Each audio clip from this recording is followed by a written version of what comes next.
I've been using the iPhone SE for about 5 months, and my experience with it has been flawless. It has amazing specs and, just overall an amazing phone. Today I'm going to be doing a review on it, so let's get to it.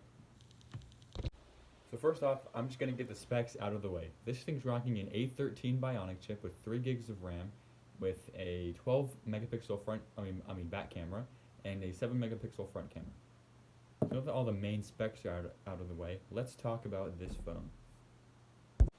So this video is going to consist of gaming, photography, everyday use, and just like video uploading, how fast it can edit videos and everything. So I'm going to be showing you all of that in this video. So without any further ado, let's just get straight to it. I'm going to start off with gaming. So I'm just going to play some Call of Duty Mobile, and as you can see on the screen right now, it's running buttery smooth, no frame drops, no lag or anything. It's running pretty much flawless. The good thing about this phone is that since it does have 3 gigs of RAM, which is more than like the 8 or the 7, you can actually, like if you double tap the home button and go to the app switcher, you can actually use more apps in the background than before because there's more gigs of RAM. So that is another good thing about this phone. So now we're going to get to photography and videography. So since this phone has a 12 megapixel back camera with portrait mode and great lighting, great aperture, it has OIS, which for people who don't know is optical image stabilization. So video and photos are really smooth. The only thing that I have to complain about is when you zoom in, it's a little pixelated, but other than that, you can take great macro shots with this thing. It is great for like having lots of light in your picture. It has lots of depth, a great color. Overall, this camera is amazing, and it has portrait mode on the front and back. So this camera is flawless for having one camera on the back. So now we're just going to do some everyday use.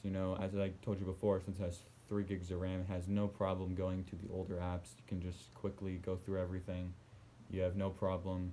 Everyday use is great. No complaints here. This is a really fast phone. As I said before, the A13 Bionic chip is just buttery smooth, along with the iOS 14 just makes it even better. So overall, this phone is really fast, on par with the newer phones. A13 and A14 chip don't have that much difference, so it's a really good chip. So this phone is really fast. Also, this phone does have water resistance. 1 meter for 30 minutes is IP67 water resistant. I wouldn't recommend going in the pool with it or anything, but just in case you spill something on it, it should be fine. So just keep that in mind. And it also has the quad LED flash on the back, which is great. Just overall, everything on this phone is extremely solid, and the build quality is amazing. Overall, this phone. So overall, the iPhone SE2 is a solid phone, and you should definitely consider buying one if you're in the market for a home button iPhone.